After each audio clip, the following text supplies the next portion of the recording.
A giant shakeup in the Big Apple with Daniel Jones benched. Mel Kiper and Field Yates will tell us how the G-men should approach the upcoming draft. Plus, as always, we're responding to your questions, your takes, and your draft dreams live. First Draft starts right now. Hi again, everybody. We are the First Draft Podcast. It is a delight to have you back with us, as always, every week through the college football season on Thursday afternoons, live on the NFL, on ESPN YouTube channel, and wherever you get your podcasts. You know who they are, the legendary Mel Kiper, Field Yates, ready to go. Mel's big board is out now on ESPN.com. It's updated every Friday, and this week we are going to get to the strongest and weakest positions of the 2025 class. It's not a normal year. This is going to be a little bit of an unusual draft, and the guys will dive into that. But let's start with big news from the NFL. Mel, I remember when Daniel Jones was drafted number 6 by the Giants. There have been very few picks in recent memory that sort of took over the conversation the following morning quite the way that one did. So now he's been benched. The Giants are going in a new direction. And Field, I'll actually send the first question in your direction. Regardless of where the Giants fall in the draft order, should we assume they're going to take a quarterback? Yes. Because I think the only viable veteran quarterback option this offseason that I know as of right now is scheduled to be a free agent is Sam Darnold. And I just don't think Sam Darnold's going to want to go back to New York, Grady, having already lived in that bubble. And frankly, at times really struggle with the surroundings that do come with New York, as you know better than anybody. It is a market that is different and unlike any other in the entire NFL landscape. I think Sam has enjoyed the sort of peace and quiet that has come with playing in a market more like Minnesota as opposed to New York. So yes, the Giants are going to be in the quarterback market in the draft. And while it is not a great draft class for quarterbacks, we know this is going to happen every single year. A few of them are going to rise into the top. I have that bet with Mel, 3 quarterbacks in the top 10. Can't tell you it's a slam dunk, but it's feeling pretty good right now because there are several teams that are scheduled to pick inside the top 10 as of this moment that I do not think will win enough games to get outside of the top 10 that are so desperate for a quarterback that we are going to see an earlier run on quarterbacks that our grades and our overall rankings would suggest. I want to see who that third quarterback is, Field. Jalen Milroe. What if he goes back to Alabama, which he should? All right, then we'll have to have a different conversation. All right, well, right, because I think Milroe and Nussmeier should go back. But yep. I think to the point about the quarterback position, you say, okay, what is this team going to do? The New York Giants. What is Tennessee going to do? What is the Raiders? What are the Raiders going to do? Take a quarterback. All these teams that are looking at quarterbacks, if you say Shedeur is the number 1 guy and he's going to go number 1 in the draft, Jacksonville's got the number 1 pick. They're going to trade down. Who's going to move up to get Shedeur? Is Cam Ward going to be in that mix to be a top 10 pick? Probably forced up like Shedeur will be as well. So I don't know who's going to get these quarterbacks, and somebody's going to be left out. And you say Sam Darnold, where does he end up? Who knows? The Jets had Sam Darnold. They drafted Zach Wilson. How'd that work out? Bottom line is I don't think we know right now if you don't get one of these 2 quarterbacks and those other 2 go back. And like you said, there's not much out there in terms of veterans that you can pull in outside of Sam. Where do you go? Then do you start overdrafting even more so when you get into that second round, which we haven't seen a lot of. We've seen first rounders, and there's a big drop off, even though, like say, Levis went in the second round when he was projected to be a 1. So I think it's going to be really interesting to see what the teams that get shut out of Shedeur and Cam Ward, assuming Milroe goes back and Nussmeier goes back, what the heck do they do? Where do they go? Quarterbacks don't grow on trees. There's just not that many out there. Joe Flacco was coming in at age 40. And almost saved the Browns season, was supposed to save the Colts season. That didn't work out. Then they would go back to Richardson, and he beats the Jets, who were supposed to have the 85 Bears defense and didn't have it. So at the end of the day, where do we go? And I'm going to see, it's going to be really fun to see that rush to the top because the Raiders got really screwed over last year with 13 when 6 quarterbacks went. They were sitting there saying, what the hell happened? What the hell happened? Is this a nightmare? This is nightmare on whatever street, right? So at the end of the day, Field, I got to believe with Brady's influence in the Shedeur Sanders situation that I don't see a way where the Raiders don't do something aggressively to go up and get that pick and take Shedeur Sanders.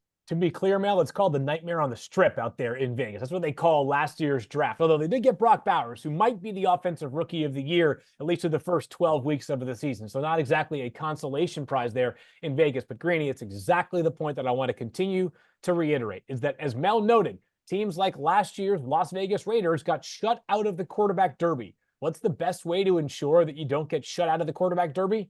You take one a little bit earlier than you probably should, because having one, even at a more premium cost, is better than not having one at all. And as of Thursday, November 21st, the time of this conversation, I do fully expect, based off what I've heard, Garrett Nussmeier to head back to LSU for one more year. Jalen Milroe, I do think, has a chance to come out. That's why I'm going to continue to hold my ground on Milroe as QB3 in this year's class.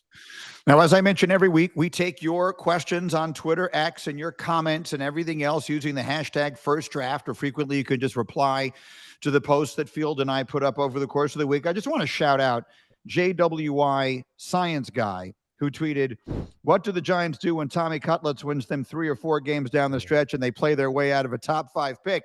Which I guess stranger things have happened than that.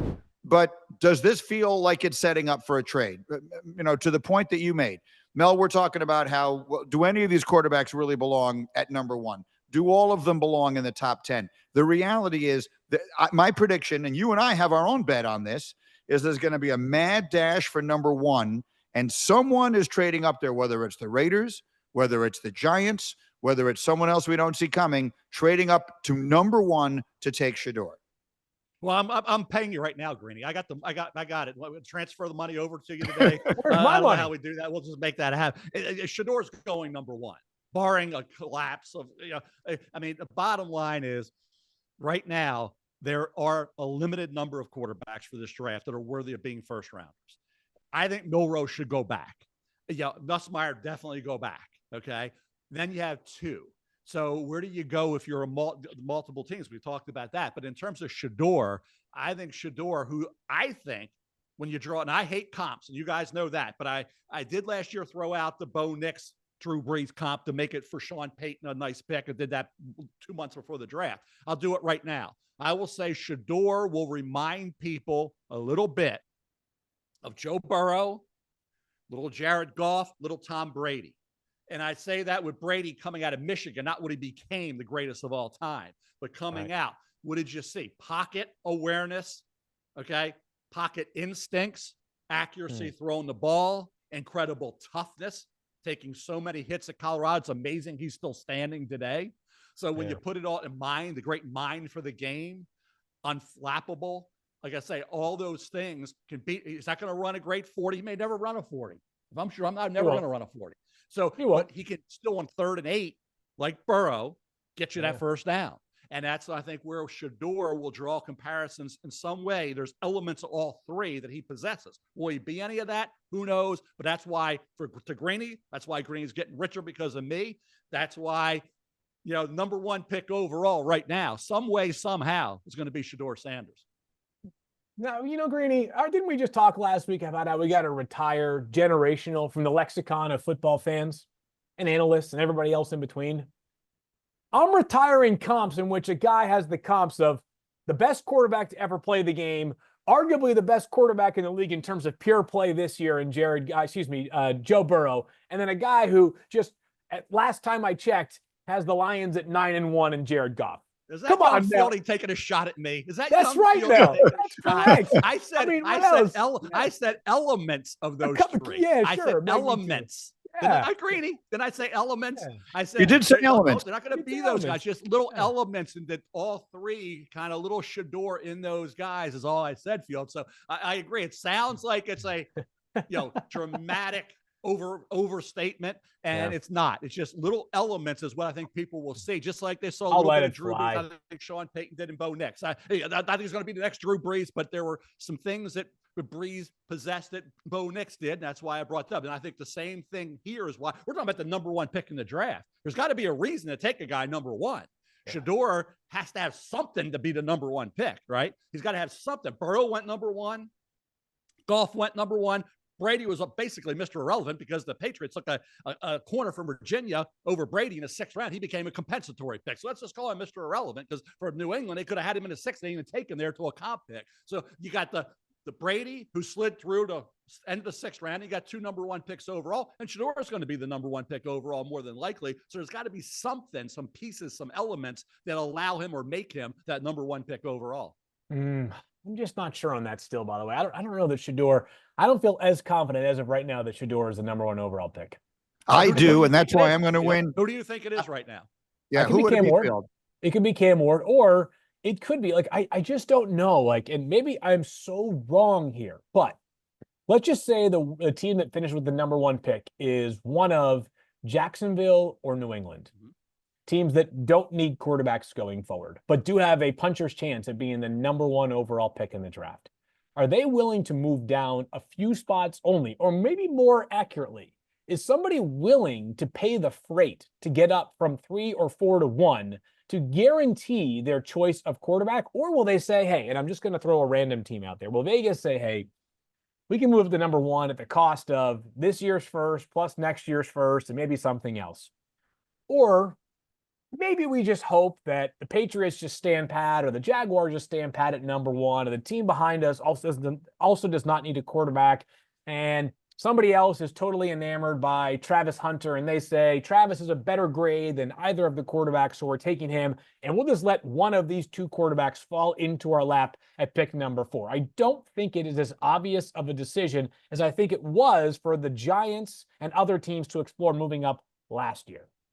I thoroughly disagree. What do I know? You guys are the experts. No. I think if you're the Raiders and you just, as Mel said, you just had this nightmarish scenario befall you last year and you didn't get the guy you wanted, I'm getting the guy that I want. I'm not taking any chance on that happening again. And then Field, to your point, if you're the Patriots, you want the Patriots to take Kelvin Banks anyway. Well, you slide back a couple of picks and you get the guy that you really need in the first place. Yes. And by the way, as much as I am a Kelvin Banks fan, I do think that a more appropriate spot for him to be drafted would be something like, 6 to 8 or 4 to 8, somewhere in that range, as opposed to number 1 overall. Mel always says, you got to be Jonathan Ogden or Orlando Pace as a left tackle to go number 1 overall. He's got a good grade in my book. It's not a, likely Hall of Fame grade, which is where those guys, of course, have both wound up. So it would make sense for a team like them who could afford to move back and pick up some draft capital and still get the player that they target.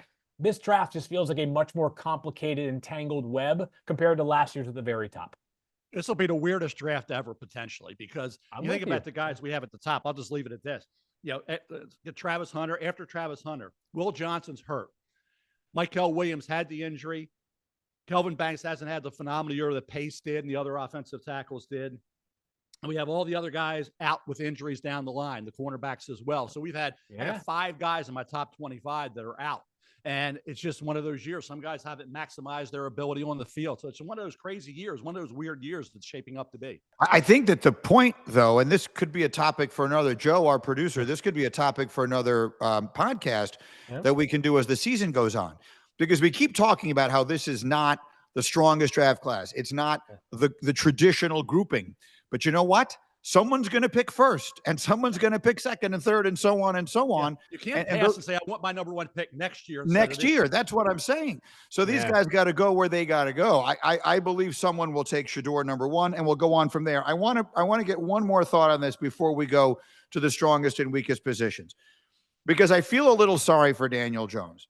From the moment he got drafted, Mel, and this was what I started out by alluding to, I was doing Get Up. We were down in Nashville the morning after. The world went insane. Daniel Jones had everybody laying for him. Then he had one good year. They paid him a bunch of money, and we've seen how it has gone. The owner of that team himself, John Mara, has been quoted as saying, we've done everything possible to screw this kid up. So I don't know what his destiny was potentially to be, but obviously it has been a bit of a mess in New York. We've seen some quarterbacks have nice second acts. Mel, would you project, and it's each of you guys, Mel, starting with you, will Daniel Jones have a second act in the NFL? I think he could. I think it just has to be, you have to be, I guess, unfortunate that the quarterback allows something to happen with an injury or struggles, he's the backup. He gets a chance. That way it can happen. Tannehill did it when he went to Tennessee. Others have done it as well. And so over the history of the National Football League. But I think when you look at Daniel Jones, it was a surprise. I was surprised he went that early. I've been his defender because not that I had him rated that high, and we can go back to all the comments that were made. I've defended Daniel Jones because I think with the Giants, unfair criticism. I think, and I've heard different analysts doing games say, well, he had to see him open. He doesn't throw with the anticipation. The great ones have certain qualities. Only the great ones have that.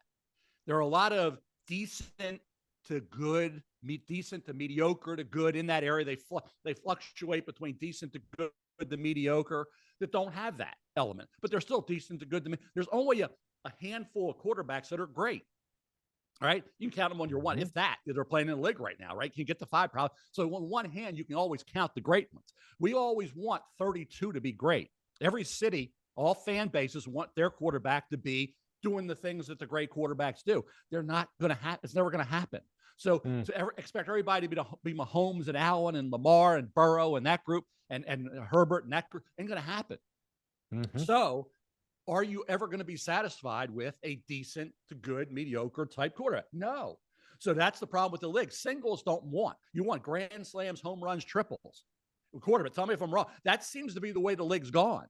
And with Daniel Jones, and the one common denominator with these teams picking in the top 10, positional need area is offensive tackle, wide receiver, edge, and in some cases quarterback, right? So that's what they all need. It's common with all these teams in the top 10.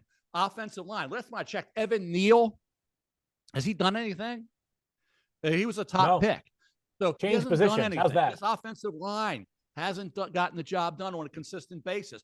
The receivers, there's always some it's just he's been unfortunate. He hasn't had good luck with the injuries. They let Saquon go. Saquon's gone. The top running back, the quarterback running back dynamic wasn't there. Tyrone Tracy shown flashes. He had the unfortunate fumble last game. Bottom line is Daniel Jones, nothing has really come together. And I've always told you guys, I had a conversation with the late, great Bill Walsh, and he said to me, when you see a kid or a group play very well, this player's playing really well, it's up to the organization to maintain that. If he falls back, is it always on the player? Sometimes it's on the organization. Once you see him play really good football, do we not see Daniel Jones that 1 year when he beat Kirk Cousins and the Vikings on the road in the playoffs, play some pretty good football, but it wasn't maintained. Then he had the injuries last year, right? He's only a year removed from that injury, that surgery. All right. But he's benched. He's benched not even a year, but I think basically right to the year when that injury occurred, he's now benched.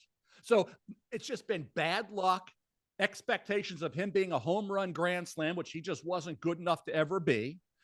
And you're not satisfied with a single, double, stretch it into a double. Now, we got to have the triple home run grand slam at quarterback. And every fan base, I really believe right now, the NFL feels that way. I mean, is there a chance for a second act where we started, right, Greeny? Yes. The answer is yes. And let's talk about this. And I've been saying this for a few weeks now in this podcast, and it might run counter to every person who follows the draft's instincts because they want us to tell you, my number 1 ranked player is this. Here's my number 2 ranked player. Here's my number 3 ranked player, all the way down to about player 375 or however many we put a grade on in this process.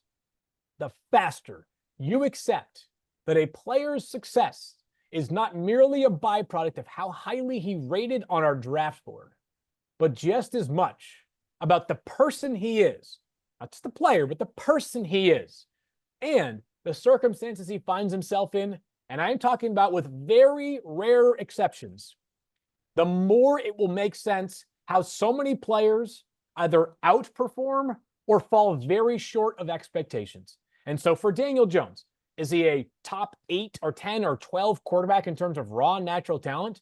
No. He also helped the Giants win a playoff game by outdoing Kirk Cousins with his number 1 wide receiver being Isaiah Hodgins, who was available on waivers at the end of this year and ended back on the Giants practice squad for a chunk of this season. If Daniel Jones goes somewhere, by the way, he'll be 28 in March. This is not a 37-year-old quarterback who's lost zip on his arm or something like that. If he goes to a place that has a respectable offensive coordinator / head coach, one of the haves versus one of the have-nots, Daniel Jones will be fine. His stock right now is probably relatively close to where Sam Darnold's stock was after he was traded from New York to Carolina and then became a free agent. Now, he needed that stop in San Francisco along the way before he got the opportunity to have a chance to start again in Minnesota. But it's not like people have viewed Sam Darnold as measurably worse or better than where Daniel Jones is. He'll have a second act, but it's going to be so much more about the circumstances that will define whether he ends up getting closer to the player that we saw for one season in New York. But going into next year, I fully expect Daniel Jones to be a backup quarterback, and I fully expect the Daniel Jones process, choosing where he signs, will be, where can I go somewhere that actually has a chance to be successful? I'll give you one more minute on this, Gray. One more minute on this, and we'll move on. Quarterbacks, when they begin the year in August, you rank them 1 to 32. Yeah. Okay. Mid-season, 1 to 32. At the end of the year, you rank them one. Somebody's going to be 16 to 32. Yep. Okay. Starting quarterbacks. Somebody's going to be 32. Somebody's going to be 30. Somebody's going to be 25. That's not good enough. So there's not going to be, everybody's not going to be elite. So there's going to be some very disappointed fan bases. Josh Allen, up till last year, and even this year, was called by some overrated. So my point was quarterbacks, which was ridiculous, but that's what you deal with, a quarterback, right? There's always naysayers. There's always critics. There's always doubters. There's always haters. Mentally, I don't know how quarterbacks in some keep your confidence. I think you're so beaten down physically and mentally, physically by the game, mentally by the strain of changes within your organization, changes within your personnel base. Then the outside hate comes in and you're told, you might as well just go play flag football with the over 40s. Okay. Because you can't play in the National Football League. So again, I just think that's what we've come to with quarterbacks. There's always going to be that 17, 20 to 32 group that saying, we got to get rid of this guy. He stinks. And that's what you got to deal with as a quarterback, hearing that kind of negativity. Yeah. Yeah. My friend Brian Windhorst, in the NBA context, and I think it applies here, there's one solution, and it is win a championship. Wendy, when Jason Tatum won the championship, Wendy said, winning a title means never again having to say you're sorry. And I think that's what it is. It's what it's what those guys don't have. And until, none of them has it. Hey, Greeny, Trent Dilfer won a Super Bowl in Baltimore, right. was kicked to the curb for Elvis Gerbach. Didn't work out too well. So, sometimes you got to get, it's all. Now, the one term I always hate, and I always hear it every which way. Generational. We got to get better and generational. This guy's going to get us where, well, sometimes they don't. Sometimes you can be happy with what you have, solid, reliable, consistent. But again, in the NFL, Trent Dilfer won a Super Bowl, and that wasn't good enough. So we got to get a little better than him. So quarterback is, like I say, the toughest position to play still, even though some will say it's not. And the toughest position to evaluate kids coming out of college for the NFL, to the NFL draft. It's a tough position to evaluate, most important position in all sports, most fascinating position in all sports. And we're going to be talking about quarterback. We talk about quarterbacks far too much. That's probably why we do. Our old friend Trent won the Super Bowl with the 2000 Ravens, a team that is still remembered today.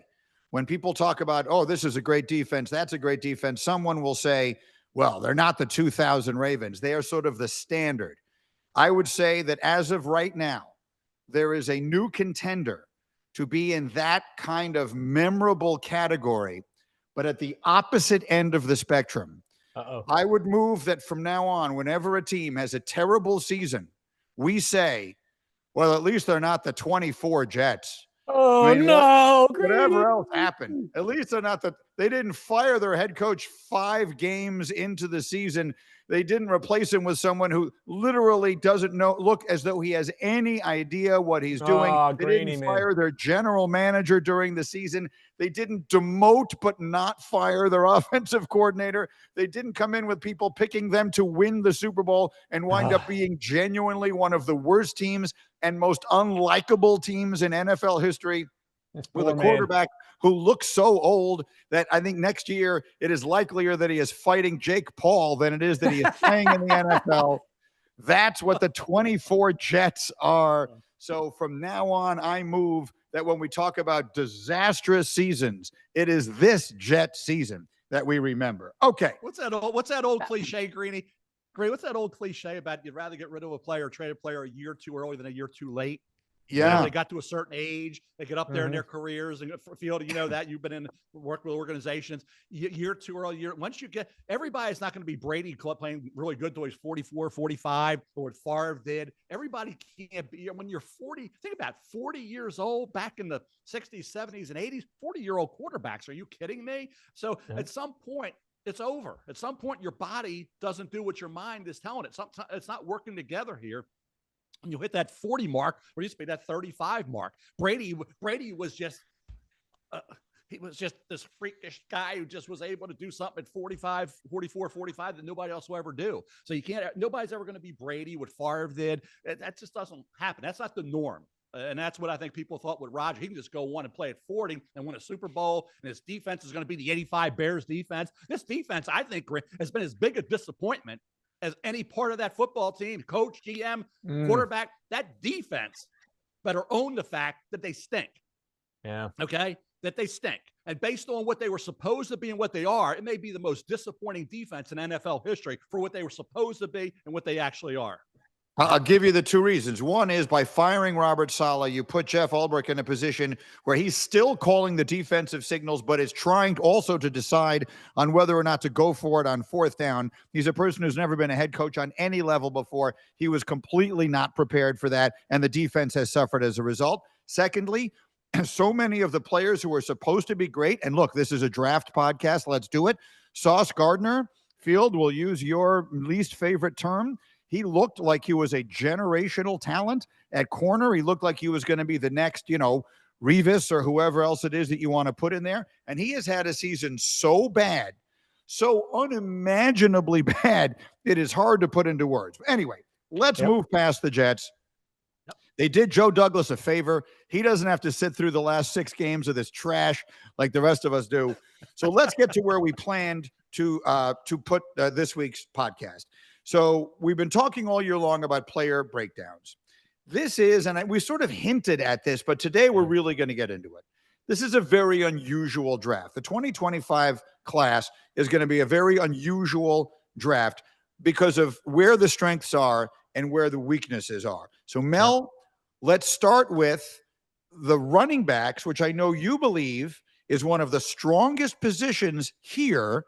And I'm dying to hear how ready you are to bend your philosophy of going round one and taking some of these backs. I'm usually unbendable, if that's a word. Okay. I never bend on anything, whether I'm right or wrong. I'm never bending. I'm never going to bend on that. Greeny. That's a philosophy that I'll stick to. I always say you don't rate players on philosophy, rate players on ability. Ashton Jeanty right now on my big board is number 10. Okay. I think Ashton Jeanty is a Dallas Cowboy some way, somehow. That's what they did. Zeke Elliott, early first, Emmitt Smith. I think that's the missing link. You have Belichick. Yeah, think about it. Belichick, the new head coach of the Cowboys, and Ashton Jeanty, the new running back. Now you're talking, Mel. Now you're talking. Healthy. Okay. Then we got it going there. But I do think the running backs, there's 35 running backs. I'll be curious to see how many you have. 35 running backs I have a draftable grade on. Now, some of those guys will go back, but 35 right now that could be in this draft. That means you can get that 5th running back, that 5th round Aaron Jones in this draft. Okay. You can get that. You can get Jeanty in the 1st, and then you have a lot of depth at that position. I don't know how many are coming out, but I have 35 with draftable grades. So that position, I think, is the deepest. Now, we may only have one 1st-round running back being Ashton Jeanty. We're going to have a lot between the 2nd and the 7th round. Completely agree. It's the deepest. It's either the deepest or one of the 2 deepest spots in the entire draft class this year. I haven't finalized my number of draftable grades, but the number will certainly approach or exceed 30 overall. There's only one 1st-round running back, in my opinion, though. Pretty clearly, it's Ashton Jeanty. I do think he ends up going. I tell you, this is the easy way to describe what kind of value Ashton Jeanty has. Just imagine the way we were talking about Bijan Robinson 2 years ago, and then just apply that to Ashton Jeanty, because you're going to get a lot of very similar conversations leading up to this year's draft as we had just 2 years ago. But to illustrate some of the depth that we have in this year's draft rating, I'll give you a guy who I think is a starting running back who might not go to the 3rd round. Like, if you told me this guy is the 75th pick in the draft, I wouldn't be totally stunned. It's Dylan Sampson from Tennessee, who everybody watches this Tennessee team this year. They have been obviously very, very good offensively, really until that Georgia game this past Saturday night. Dylan Sampson looks like a guy ready to be a starting running back in the NFL. Now, Tennessee's had a lot of backs that have fit this mold of late, but this guy in the open field, good luck catching him. He has been a touchdown machine this season, very good in the passing game. Yet another speedster from this Tennessee program at that running back spot. Give me some Dylan Sampson in the third round and sign me up for him being a starting running back. I don't want to make, I just told Mel, you can't do this. You can't make the comparison to these all-time great players or these top of the heap players. But because it's the same program and because it might be the same draft range, you're going to hear this. Not from me, but you're going to hear it. Dylan Sampson and some Alvin Kamara comparisons there. Right, Mel? I like how you always go the butt. It's crazy to do this. It's I'm never not going to for do it, but me. I'm going to do it. I didn't do it. I said, you're going to do it. Mel's going to do Rutgers exactly. Go ahead, Phil. I always do it all the time, too. Rutgers always has prospects. And when they have prospects, they don't have a ton of them. They're usually turn out pretty good. Kyle Benungai, the running back there, is a good football player. Okay. Yeah. You go to, I like Jonah Coleman, what he did at Arizona, what he's doing at Washington with the Huskies. We can go on, but this running back depth in this class is really strong. Okay. So that's our first position. We think the running backs are excellent. Mel, what is another position of strength in the 2025 class? Front seven on the defensive side of the ball. I'll just say front seven overall in general. The defensive tackle spot, edge guys. I think there's some underrated edge guys overall, off-ball linebacker. Jahad Campbell at Alabama, really good player, debuted on the big board. We know what Jalen Walker can do. You can go deep into that group. The pass, Mike Green at Marshall, coming off the edge, a kid who really has talent and has come on strong. So I really believe off-ball, so edge guys, defensive tackles, front seven in general. Everybody needs them. Everybody wants them. This is a year I think you can get some depth at that spot, those spots, well into the day 3 part of the draft. Yeah, it's a great call in there on the front seven. There are just so many good edge rushers this year, Greeny. Again, I do think there's a chance that 3 go in the first 10 picks this year. There's a chance, not a guarantee, but a chance, because you got 3 that I think are blue chip, excellent prospects. We'll find out more on the medical and the character that will iron out whether these guys end up going in the top 10. But this very much stands in stark contrast to last year when we were scraping for depth by like round 2. It was really hard to find difference makers in last year's draft class at that edge position. And you like the tackles too, Field? I think so, absolutely. I mean, we'll start with, of course, Mason Graham, the terrific Michigan defensive tackle. That guy feels like, true blue, top 5 overall pick. But there's also a bunch of other guys that I think will go somewhere in the first 75 or 80 picks. I'll give you 2, and both of them can do some damage as pass rushers. Let's start with South Carolina defensive tackle Shedeur Sanders. I talked about Tonka Hemingway, their defensive tackle, a couple of shows ago. Maybe it was even last week. Another guy that can really do some damage rushing the passer. I think Shedeur Sanders can do some damage rushing the passer, but also a little bit more of a complete player just because of the size profile here. He has a bigger body than Tonka Hemingway, but he has played behind the line of scrimmage. I thought he might have come out last year, ended up going back to South Carolina for that team that, by the way, continues to rise and rise and rise under Shane Beamer, playing some terrific football. South Carolina's defensive line is loaded. Shedeur Sanders is an NFL quality defensive tackle. How about Omar Norman Lott, defensive tackle from Tennessee? These might be the 2 best defensive lines in the entire country, Tennessee and South Carolina. Omar Norman Lott, and let me tell you what, our colleague, Herb Edwards here, knows how to recruit them. I mean, the amount of players that started at Arizona State and finished their college career elsewhere or finished their career at Arizona State is just ridiculous. I mean, Omar Norman Lott, now at Tennessee for I think his 2nd season, started at Arizona State. This is a big, wide-body dude who finds ways to rush the passer too. This guy is an impressive athlete for a player of his stature. Omar Norman Lott, an example of a guy who, again, might go early 3rd round. That guy's got a chance to be a heck of a player in the NFL. Mel, I know that a position that you like a lot this year are the tight ends, another position of strength. And I have this Twitter question from Michael Dinga, who tweets, how high is the draft stock rising for Penn State's Tyler Warren? Is he a no-doubt first-rounder? Mel? I am 23 on the big board right now. I think he's a late first rounder. You see Brock Bowers dropped a little bit, has been a great pick for the Raiders after they didn't get the quarterback. Brock has been spectacular. So I think when you look at where a tight end or a mover all over the field, this was a quarterback in high school, left-hander. And he made some plays. And they put him in a wildcat. He's throwing, he's running, doing everything. And I'll tell you, Tyler Warren, you don't realize how big he is, how athletic he is. I mean, this kid is a talented kid who can do so many things for you.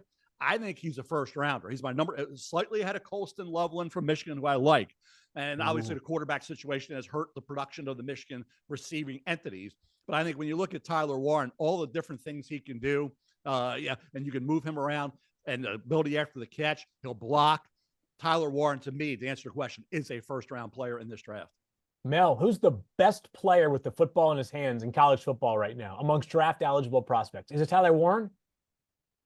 When you combine size, power, tenacity, his mindset, I mean, he runs through defenders like he's Derrick Henry. It's ridiculous.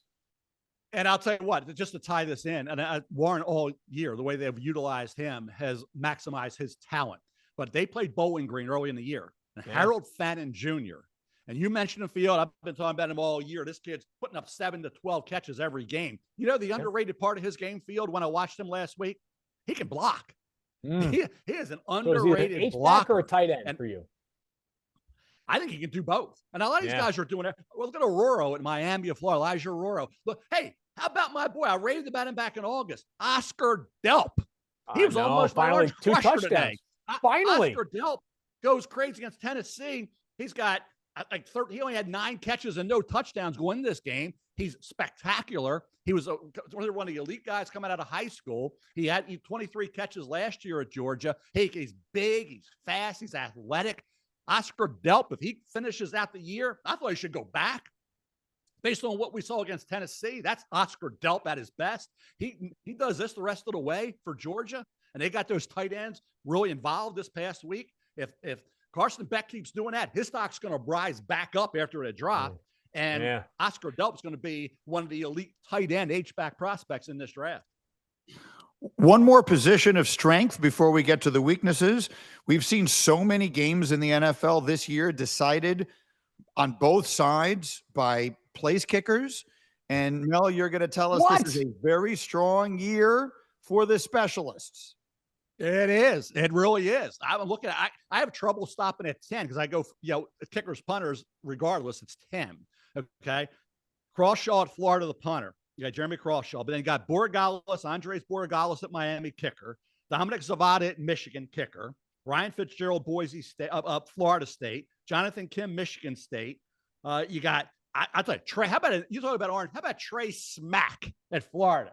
Trey Smack, who is now hitting that 50-plus yard field goal. Didn't have a lot of opportunities early on. Showed it last year what he could do. Trey Smack from Florida is a guy on the radar as well. Alex Rayner at Kentucky. I mean, there's so many. And punter-wise, Burnip at Alabama, James Burnip. Alex Mastromano at Florida State. I mean, there are kickers and punters in this draft. And you're right, the kickers, even look at Justin Tucker. Justin Tucker's Hall of Famer. In Baltimore right now, you know about criticism, it's going towards Justin Tucker. Okay. He might be the weak link right now, right? From people. What's the problem? It's like a golfer with a stroke. He's pulling it left. It's something wrong. Maybe just fundamentally, technically, it can be fixed. But even the kickers, you need them. You take them for granted when they're when they're splitting those uprights. You take them for granted, right? You see what's happening with Tucker now. He was splitting those uprights, beautiful, automatic. Now it's not automatic, right? Couple misses. Made one of those 2 Sunday. They beat the Steelers. Okay, yeah. You see what's happening. Boswell kicking 6 field goals in a couple games this year. Right? They find a way to get 18 points with 6 field goals. The Steelers do. That's kickers in the NFL. You see what in Kansas City, right? You see what's happening there. That was almost automatic with kickers. Okay, in Kansas City. Bottom line is when you have them, I think you do take them for granted. When you don't have them, you say, "Gosh, this is costing us games." Okay, this is killing us. So that's why in this draft, if you need a kicker, you need a punter, you can find them in the 2025 draft. How the heck are the rest of us supposed to keep up? I mean, it's Thursday, November 21st, Greeny. We got more college football left. We are 5 months away from the draft still, and Kiper's got 15 draftable punters and kickers. I mean, come on, Mel. What a beauty. That's why he's the man who invented the draft. Yes. It just happened that way when you just started to look at these guys. You watch them and said, boy, it's getting to be a decent number of these specialists that are out there doing a great job in college. And we see it, is like is a 56-yard field goal now is almost expected chip to be shot. made. Yeah, Chip shot. It's Totally. amazing. I don't know what they're doing. Is the ball juice something? I don't know what's going on, but anything 50 plus back in the day was like a big deal. Now, if you can't hit a 58-yard field goal, you got a weak leg. Oh, man. So that is Mel getting it done. This just officially became Pat McAfee's favorite episode of the First Draft podcast, by the way. So now we turn to the flip side of the coin here. For every action, there's an equal opposite reaction. The most important is the wrong word. The traditional positions that everyone wants to draft high happen to be most of the weakest positions in field. We've been talking about this since before the season started. It begins at quarterback. It does. And I'm going to give you some names. We obviously talked about how we don't have the same grade for Shedeur Sanders or Cam Ward or Jalen Milroe as we did Caleb Williams, Jaden Daniels, and Drake May last year. But a couple of players that we thought coming into the season, maybe there was a path where these guys built their way towards being a top 50 pick. They're going the other way, as a matter of fact, though. Connor Wigman from Texas A&M, who's been at times okay this year, but 56% completion percentage, 3 touchdowns, 5 interceptions. A guy whose best ball, like there were some throws last year in the Miami game early in the season that kind of had you convinced if you kind of squinted closely enough. Now, all of a sudden, you're thinking to yourself, this guy needs more time in college. Riley Leonard from Notre Dame, who has been better for sure, has kind of righted the ship. But early on this season, they could barely throw the football past the line of scrimmage. So a couple of names that, might have been in the mix to challenge to be a top 5-ish quarterback in this year's class. Plus, I have already stated, I do believe that Garrett Nussmeier will go back to LSU. That's one more of the better prospects that we won't have this year. It is not the year to need a quarterback. You definitely don't want to be the 4th team picking that needs a quarterback this year, because after quarterback 3, big drop off on my board. Big. Yeah. And one other, think about Drew Allers, 20 years of age at Penn State, go back. And I really think quarterbacks use this for what it is. Go and play as much football as you can. Why would Jalen Milroe not want to be back?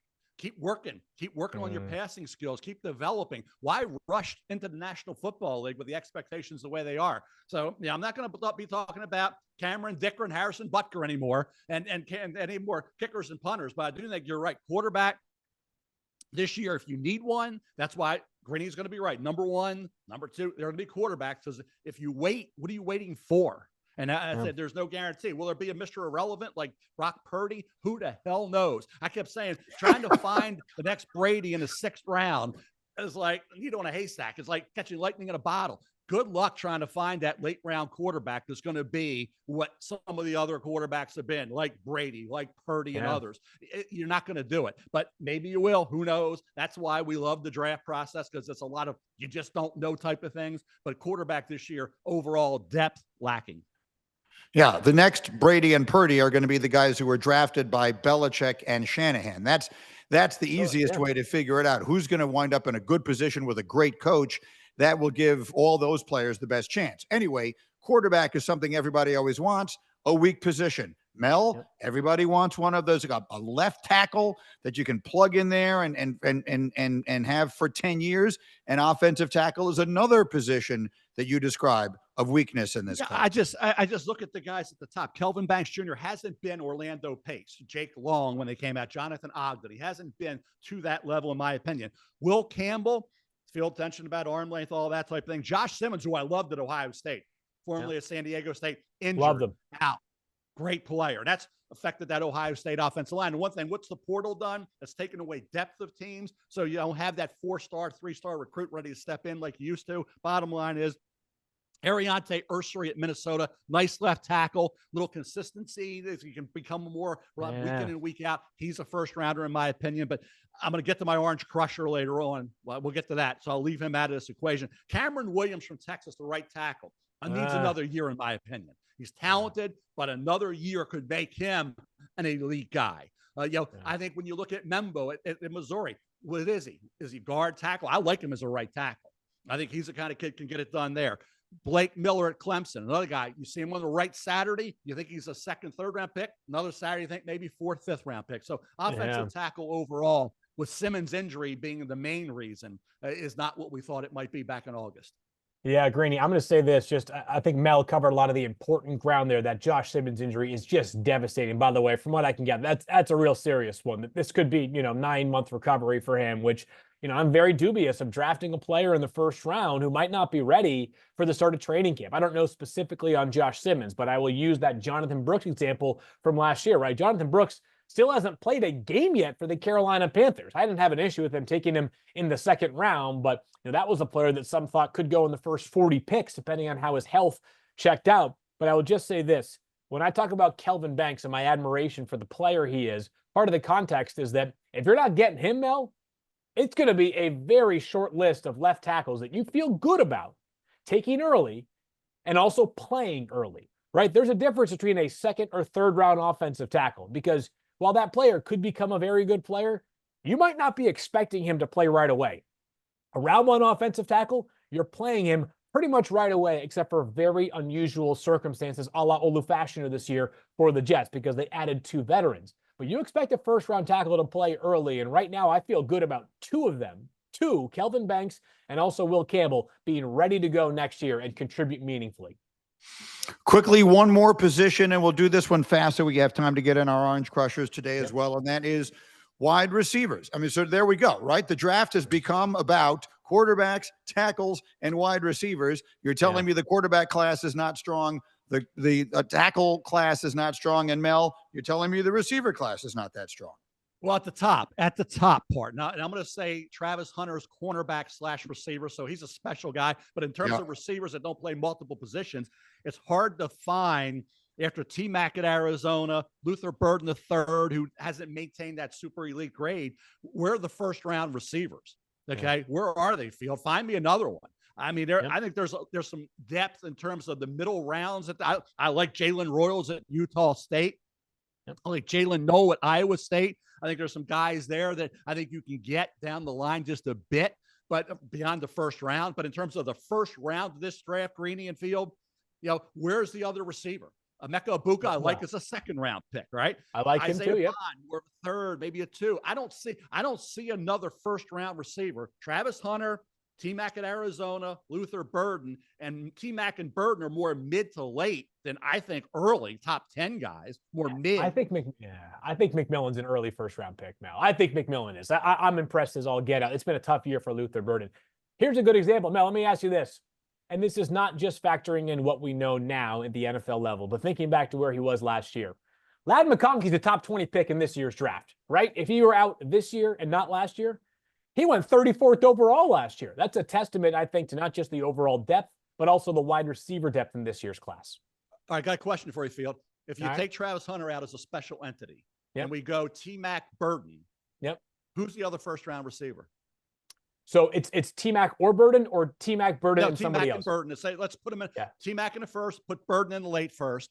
Yeah. Who's the other first-round receiver, caliber receiver, who will be a 1? Is there anybody?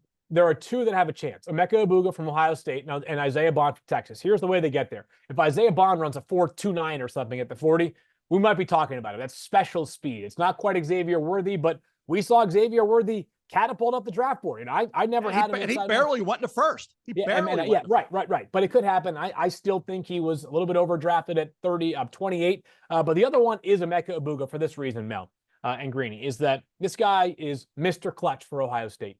This guy what does he do? He makes big plays every time you turn. And Ohio State's needed some big plays now because their offense has not exactly been a well-oiled machine. On top of that, if he runs in the 4.4s for his 40, we got a chance to go late one. Football character, off the charts. Like we're talking A++++++ for Emeka Egbuka. That's the kind of kid you're getting. So you get that, plus the skill, plus the dependability, maybe late 1 for Emeka.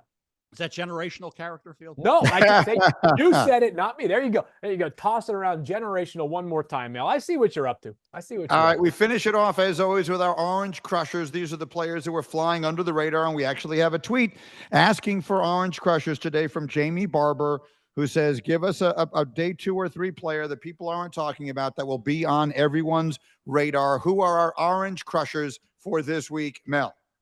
I'll tell you what, when your nickname is Escalade, okay, and your last name is Belton, okay, you're Anthony Belton from NC State, and your nickname is Escalade because you're so big and so smooth and so talented. 3-year starter at left tackle, light on his feet, athletic, anchors, moves the defensive end, gets in the run game and moves people. Consistency is the reason why Anthony Belton may end up being a day 2 guy. He's got first-round talent in the right game, like a game I watched on tape. He looked like a top 15 pick in the first round. But maintain that level of consistency. If he can do that once he's in the NFL, you're getting a heck of a pick on day 2. And left tackle for NC State, Anthony Belton. That's my Orange Crusher. Like I said, this kid has all the talent you would want. Coach him up, maintain that level of consistency, and you got yourself a left tackle for 10 years. That pre-draft process is going to be huge for big Anthony Belton. How he tests will certainly dictate how high he goes in this year's draft.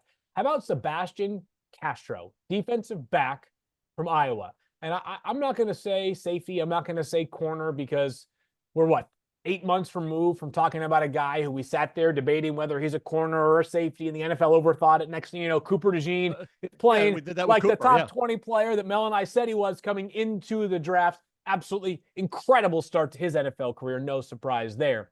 Sebastian Castro, not the same level of athlete by any stretch. This guy, though, Mr. Instincts, Mr. Football player, right? Sebastian Castro, cover you in the slot, play a little bit of safety, play some perimeter corner, play some linebacker for you. Maybe that is in part because of the great scheme and the well-coached defense they have out there in Iowa, but this kid's everywhere. A little bit older of a prospect. He's been around for a while at Iowa. Not going to be this super highly drafted guy, not a great athlete, but I think probably a day 3 pick who's going to stick around and make some clutch production plays for quite some time. All right, those are our Orange Crushers, and that is it for this week's edition of First Draft. Do not forget to like and subscribe to the podcast and tune in every Thursday during the season for full NFL draft analysis. A reminder, after the season is over, when we get into the traditional draft season, we will be coming your way twice a week. And as always, be looking for our tweets this week so you can send us your questions using the hashtag First Draft. For Mel and Field, I am Greeny. Thanks for being with us, and we will see you next week.